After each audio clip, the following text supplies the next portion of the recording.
prenons ce matin la direction de l'Argentine. Bonjour Marie Roustan. Bonjour. De quoi parlent les journaux à Buenos Aires ? L'Argentine vient de quitter l'Organisation mondiale de la santé. Une décision annoncée il y a un an et désormais effective, remarque Infobae.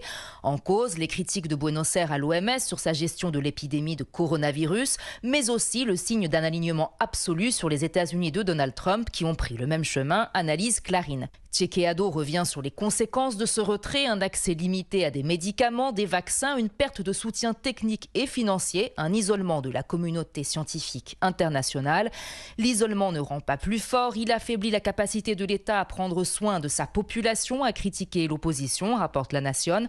La télévision TN se fait l'écho de la réponse du gouvernement. Il insiste sur la continuité des accords régionaux et nie tout impact sur la qualité du système sanitaire. On s'envole maintenant vers le Mexique. Quentin Duval, vous êtes à Mexico pour Europe 1. De quoi parlent les journaux chez vous ? La presse mexicaine aborde cette tragique fusillade qui a fait 11 morts et 12 blessés sur un terrain de football de Salamanca dans le centre du pays. Un commando armé a ouvert le feu sur les personnes venues assister à un match entre deux équipes locales, raconte Sin Embargo, sans préciser le motif de l'attaque.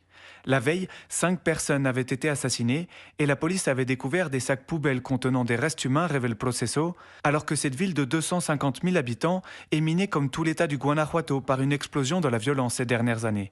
Le maire de la commune, cité par El Financiero, appelle à l'aide la présidente Sheinbaum contre ces groupes criminels qui essayent de soumettre les autorités. Dans ce territoire industriel et prospère, 2 cartels s'affrontent pour dominer le trafic de drogue, l'extorsion et le vol de combustible de l'entreprise Pemex, détaille El País. C'était la revue de presse internationale. Merci à tous nos correspondants.